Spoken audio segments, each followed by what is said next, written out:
normativos e os seus esforços para manter ou para alterar esses repertórios conforme situações, conforme experiências, conforme os locais em que atuam. Dessa forma, a ação nas organizações vista como produto de ação coletiva e não um simples agregado de ações e decisões individuais. Bom, era isso.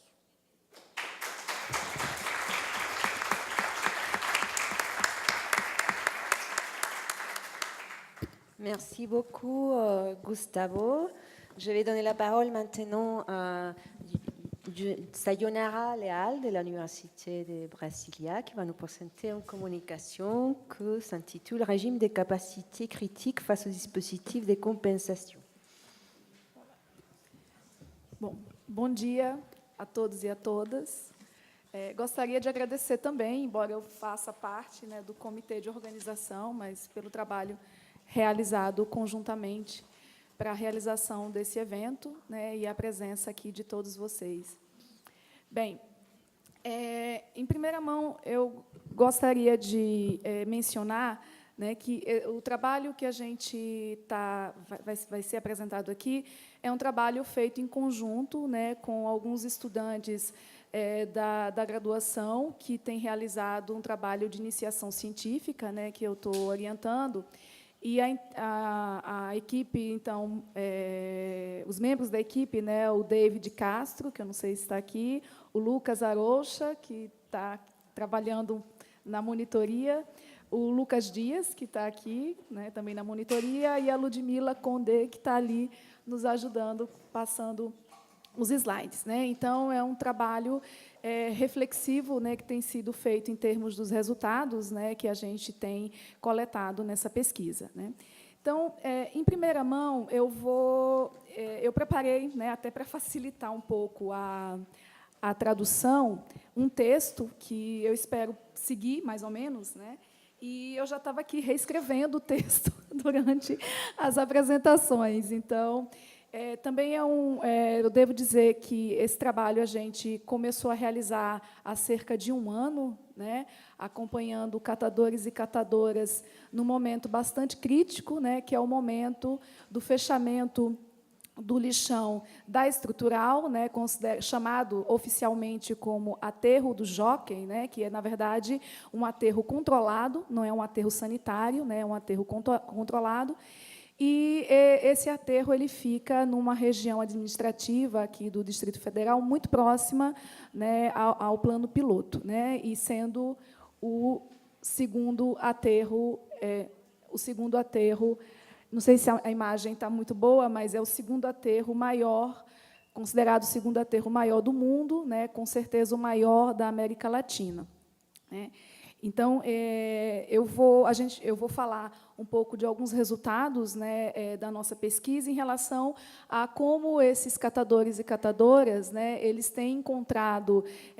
nas suas experiências, né, com bastante sofrimento social, e aí pensando muito a questão do sofrimento social a partir das referências do Boltanski, né, do sofrimento à distância, até mesmo a gente pode pensar no trabalho do Bourdieu, A Miséria do Mundo, né, esse sentido de sofrimento social,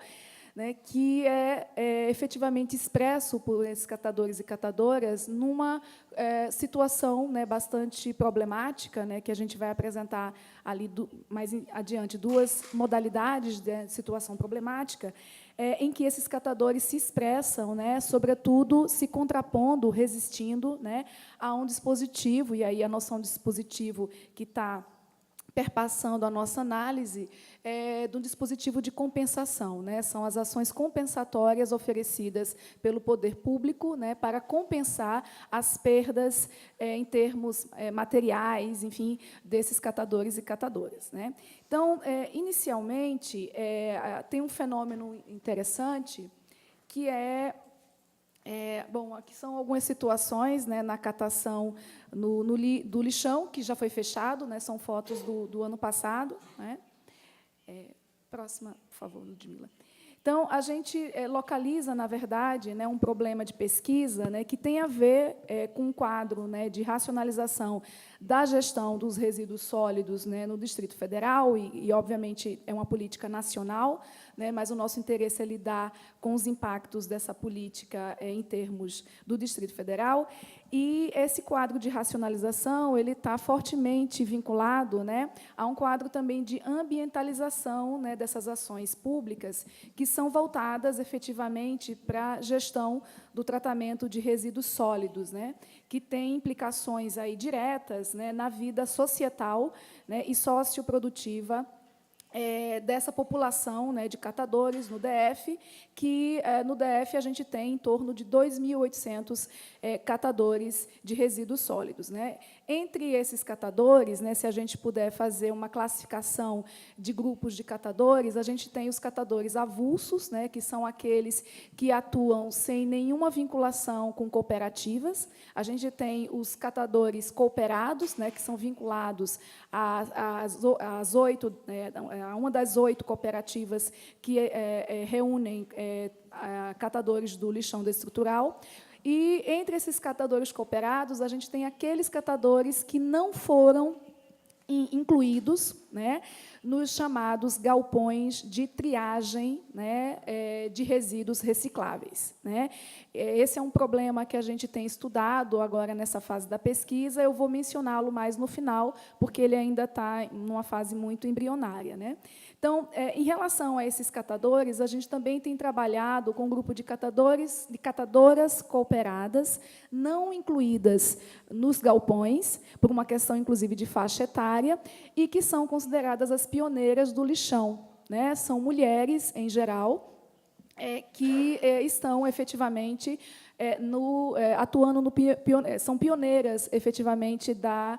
na criação do lixão da estrutural, né? A gente tem trabalhado um pouco com a noção de percursos, trajetórias de vida, né, trajetórias biográficas dessas catadoras, que também é um trabalho que está maturando, a gente está começando, então é só para mencionar um pouco da nossa agenda de pesquisa, né? Bom, a gente tem, então, como uma formulação de uma hipótese, né, de que, de fato, os dispositivos de compensação social, né, colocados em práticas, eu vou falar um pouco deles, nessa ação pública, né, provocam críticas a partir das experiências morais e éticas dos atores como problemas públicos, né, e não como sintomas, efetivamente, de dominação, mas como competências que são apoios normativos para uma sociologia, de fato, da crítica.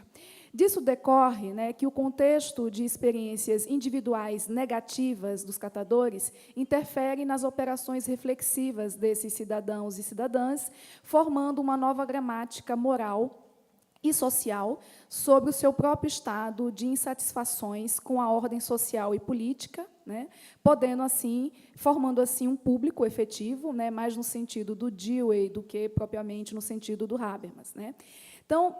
ao mapearmos na nossa pesquisa situações pragmáticas de expressão de regimes de capacidade crítica, né, desses catadores de resíduos sólidos, que são confrontados, né, aos movimentos do governo do Distrito Federal pelo fechamento do lixão da estrutural, até porque a gente acompanhou essas micromobilizações que a gente vai mostrar aqui de catadores antes do fechamento do lixão, que aconteceu em 20 de janeiro deste ano, né? E também algumas micromobilizações que aconteceram pós-fechamento do lixão, na frente do lixão da estrutural já fechado, né? Então, a gente tem mapeado, né, movimentos que a gente tem chamado também de movimentos de resistência, né, a um dispositivo de compensação, verificando aí as reações dos catadores, né, aquilo que julgam, né, no dispositivo de compensação insuficiente, né, para atender suas necessidades existenciais e materiais. E a gente tem, durante a pesquisa, a gente mapeou algumas audiências públicas, né, que aconteceram com os catadores antes e pós-fechamento do lixão, essas mini-mobilizações no espaço público, né, dentro e fora da estrutural, né, que abriga, né, esse lixão. Então, a gente tem visto os catadores, né, como agentes da coleta seletiva do DF, né, em função, ao mesmo tempo, eu vou falar um pouco mais adiante, esses catadores eles lidam com a prática, né, de um trabalho considerado trabalho sujo, né, até recuperando aí o conceito do Hughes, né, da Escola de Chicago, sobre a noção de trabalho sujo, e como é que isso interpela as subjetividades desses trabalhadores e interferem também nos seus apoios identitários, né, nessas lutas coletivas. Então, os catadores como agentes da coleta seletiva do DF, né, em função de seu sentimento de desamparo e insegurança, se justificam e exprimem suas indignações e denúncias com base em suas concepções do que é uma justiça social diante do encerramento das atividades do aterro a céu aberto. Temos, então, aí 3 desenvolvimentos fundamentais, né, a partir das reações dos catadores face às incertezas que perturbam o fluxo do que consideram a sua vida normal, né? Então, nas entrevistas, é muito interessante ver como é que os catadores de resíduos, né, eles consideram que eles tinham, apesar de uma atividade, né, bastante insalubre, né, com várias precariedades ali reunidas no trabalho do lixão, mas, para eles, efetivamente, se dava ali, eles tinham uma vida normal, né? E o que era a vida normal? A vida normal ela aparece definida, né, nas entrevistas como aquela moralmente entendida como correta, porque se pode comer, criar os filhos e não passar necessidades, né? Então, dentro desses 3 desenvolvimentos, a gente pensou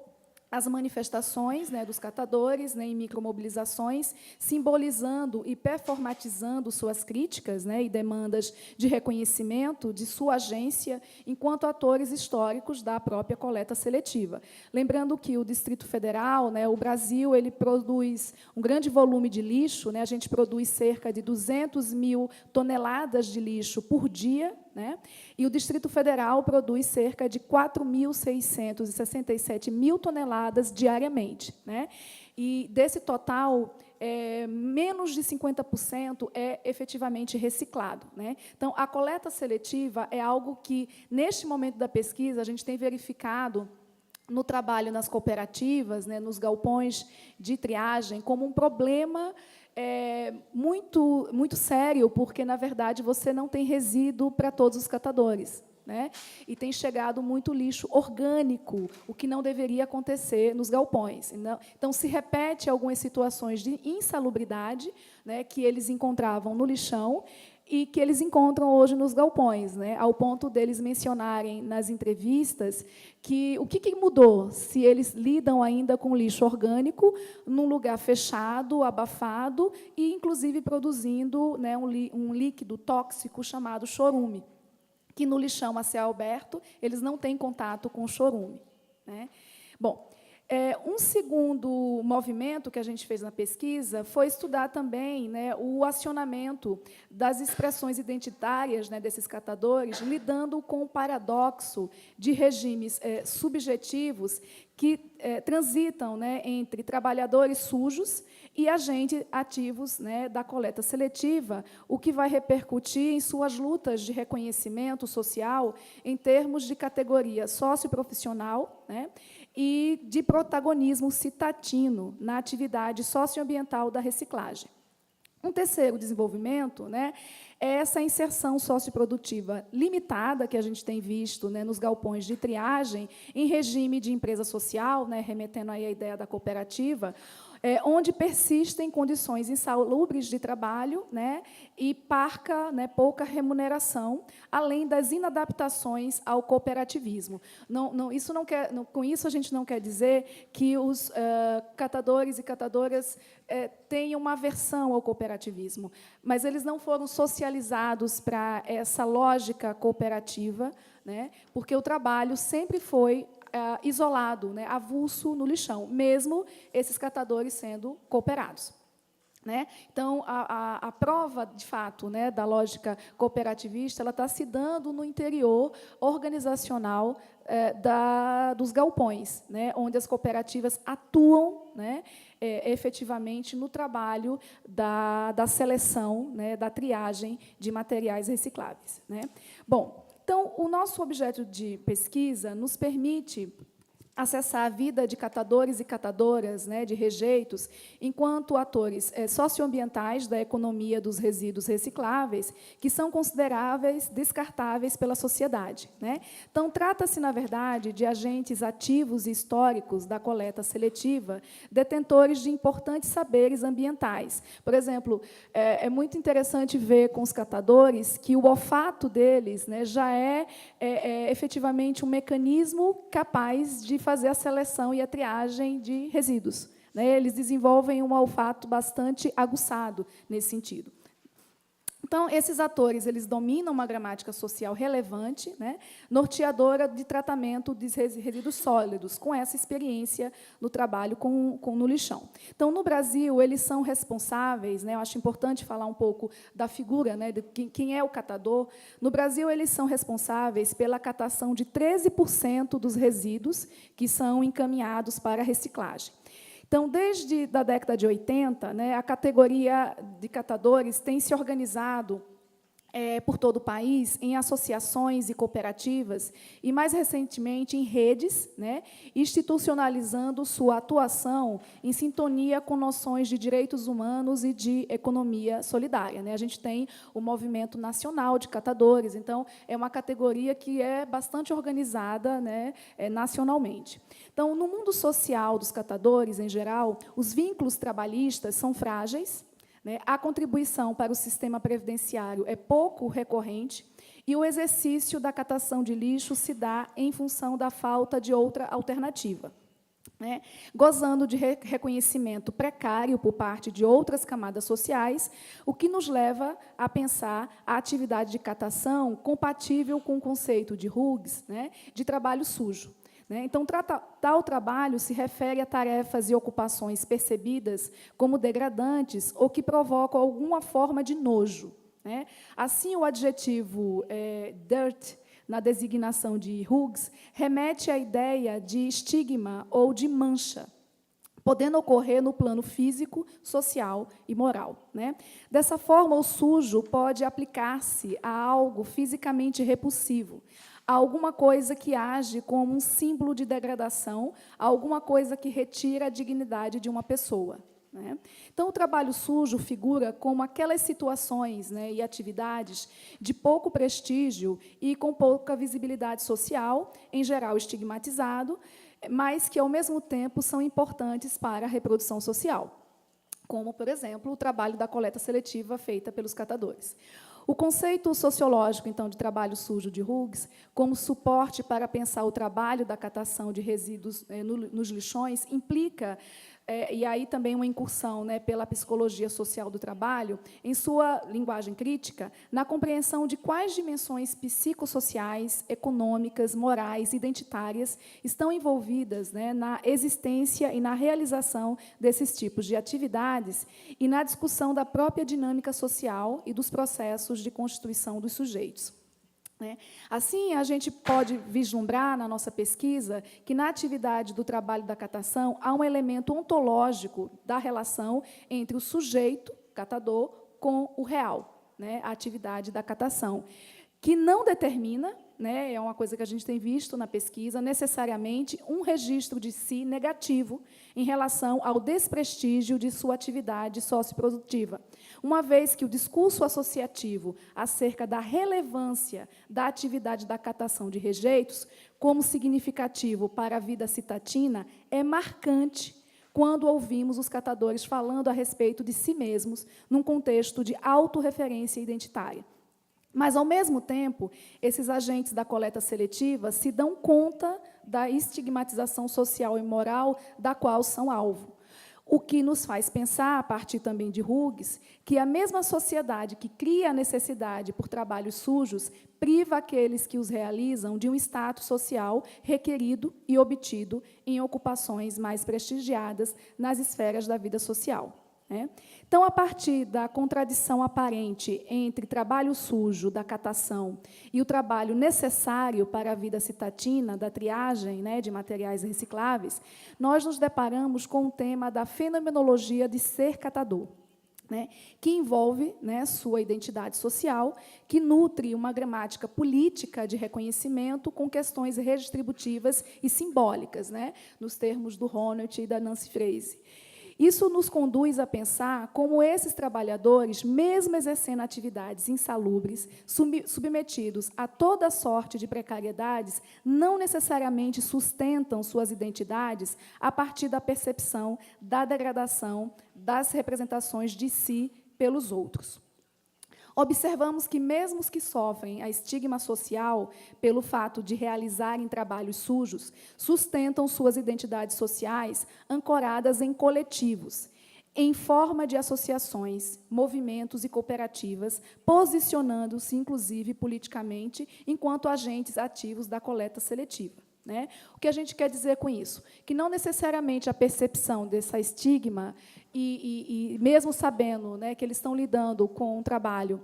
inseridos numa atividade insalubre, muitos dos catadores entrevistados e acompanhados em várias manifestações, eles se veem efetivamente como atores importantes para a vida citatina, né? Isso não necessariamente interpela as suas percepções de si mesmos como pessoas, trabalhadores sujos, né, no sentido, de fato, de trabalhadores sujos, né? Então, isso é muito interessante, porque uma coisa que a gente tem discutido na pesquisa é que esse acionamento identitário, a identidade de ser catador, é algo que a gente tem visto, né, que funciona efetivamente, até pegando aí o sentido da Spivak, né, do essencialismo estratégico, né, que os alunos aí de teoria sociológica, a gente discutiu isso até na aula passada, que, apesar de haver, de fato, né, de não se sustentar teoricamente, a gente pensar as identidades, né, como essências, do ponto de vista pragmático, o acionamento dessas identidades, elas são insumos, sim, importantes para mobilizações, né? Isso a gente vê na prática, no discurso, sobretudo, de catadores que estão na atividade da catação há mais tempo, né? Como a autodesignação de catador e o orgulho, né, a gente ouve muito isso na pesquisa, o orgulho de ser catador, né, de saber que tem alguém que limpa. É interessante que um dos grupos focais que a gente fez, uma catadora falou: nós limpamos a sujeira de vocês, né, realizando essa atividade, e vocês não fazem a coleta seletiva, né? Quer dizer, ninguém pensa efetivamente que o catador vive de material reciclável, né? Bom, meu tempo já está acabando, e eu nem comecei a falar sobre a questão mesmo, né, do que a gente está entendendo como regimes de capacidade, né, nesse caso, mas eu queria mencionar, antes de finalizar falando de algumas micromobilizações, que a gente tem trabalhado com quadro teórico. Antes, por favor, Ludmila. A gente tem trabalhado, então, com quadro teórico, né, como eu mencionei agora, o da catação de resíduos como trabalho sujo, né, na interface com a discussão sobre identidades, né, o trânsito também entre problemas, quando é que, efetivamente, né, a questão dos catadores, que é perpassada por elementos que eu já citei, como pouco acesso, né, a serviços públicos, né, situações de trabalho bastante precárias, quando que esses problemas sociais eles ganham, de fato, um estatuto de problemas públicos, né, numa situação problemática com o fechamento do lixão, né? A noção também, eu não vou repetir aqui, né, que eu tenho trabalhado, com a noção, com a leitura que o Nicolas Dodier e a Janine Barbeau fazem do dispositivo, que eu acho que tem uma utilidade metodológica muito interessante no trabalho, né, pensando até um pouco a partir de Deleuze, que diz que nós existimos e agimos a partir dos dispositivos, mas também nós podemos nos contrapor a esses dispositivos, né, criando outros também dispositivos, né. Em relação aos dispositivos de compensação, é muito interessante que, nas entrevistas e em várias reuniões de catadores que a gente frequenta, a compensação ela é vista como algo que, se fosse tratado de forma seriamente, né, dialógica com esses catadores, no momento da definição do dispositivo, ela não seria necessária, porque os catadores eles não querem ajuda, que muitas vezes eles veem isso como esmola. Eles querem trabalho e resíduo. É isso que eles pleiteiam nas suas reivindicações. Então, há, obviamente, um questionamento sobre, não vai dar tempo eu entrar nesses detalhes, mas o acesso às compensações não é um acesso universal naquele mundo dos catadores, porque nem todos têm acesso, de fato, às compensações. O que são as compensações? Elas são, na verdade, bolsas. Na tradução, eu acho bolsa como auxílios, que são concedidos pelo poder público, em forma de renda mínima. No caso dos catadores, eles têm acesso a uma renda mínima de R$ 360 por mês, mas você encontra catador que, na atividade da catação no lixo, tirava até R$ 3.000 por mês, e hoje eles têm R$ 360. E aí essa discussão sobre a ambientalização, que é um ponto que eu acho interessante falar, é esse ponto, de fato, relacionado a o que eu estou chamando um pouco na pesquisa. Você pode ir para mais adiante, depois eu volto. Não, é antes. Aí. Não, desculpa, Ludmila, mais adiante. Aí. O que eu estou chamando, algumas mobilizações que a gente tem acompanhado, tem acontecido, e aí fazendo uma observação mais do ponto de vista do interacionismo simbólico, como é que se dá a passagem rápida de alguns enquadramentos que nos permitem também a gente lidar com a inteligibilidade da ação e das capacidades desses catadores. Por exemplo, em alguns encontros, em audiências públicas com o governador, que aconteceu isso durante três vezes, nesse episódio do fechamento do lixão, você tem uma transição interessante no quadro de ação dos catadores entre um quadro totalmente informado pelo formalismo de uma legitimidade do próprio poder público para um quadro que a gente está chamando de mobilização em torno da ambientalização da injustiça social. Que é quando os catadores eles falam, nós não somos contra o fechamento do lixão, nós somos contra a forma como os movimentos pelo fechamento do lixão têm sido realizados, sem a inclusão socioprodutiva e social, de uma forma geral, do catador. Então, eles não são contra o fechamento, mas eles são contra, por exemplo, a um avanço, a sobreposição, por exemplo, do discurso ambientalista em relação às questões que têm a ver com justiça efetivamente social. E, nesse caso, justiça social para os catadores, e por isso a gente mobilizou a abordagem do Amartya Sen sobre capabilities, que é essa ideia de que a justiça social, como acesso, num registro bastante distributivo, como acesso a uma renda mínima, por exemplo, não é o suficiente para você resolver uma situação problemática, como essa situação de catadores que hoje, por exemplo, não têm nenhuma fonte de recurso, porque simplesmente eles só sabem exercer o trabalho da catação. A inclusão socioprodutiva não aconteceu, de fato, nos galpões, e muitos, por uma questão de idade, quer dizer, aqueles catadores que ganhavam, vamos dizer, R$ 2.000 por mês, eles não contribuíam para a Previdência, portanto, eles não têm direito à aposentadoria. Então, a gente está, hoje, presenciando um momento interessante de ver também como é que eles têm se organizado para um movimento que a gente está acompanhando agora. Então, não tenho muitas condições de falar disso em termos ainda da pesquisa, porque a gente ainda está mapeando esses movimentos, que é um deslocamento que está sendo realizado em relação a como eles se contrapunham ao dispositivo de compensação, algo que ainda está acontecendo, e, por outro lado, como é que está havendo deslocamento para os dispositivos de reparação, com a ajuda, por exemplo, da Defensoria Pública e do Ministério Público. A questão interessante é que, acompanhando algumas reuniões com a Defensoria Pública, Ministério Público e catadores, a Defensoria Pública e o Ministério Público consideram os catadores como indivíduos hipoinsuficientes. Isso quer dizer, eles não teriam suficientemente condições de fato,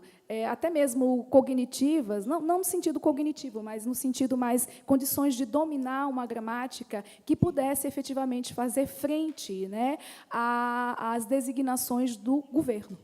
Né? Então, é interessante porque a gente está trabalhando com uma abordagem de capacidades, mesmo pensando essas capacidades num duplo registro, né? Também não romantizando essas capacidades, né? Porque essas capacidades elas são, de certa forma, desigualmente distribuídas, se a gente pensar a ideia de capability do Amartya Sen.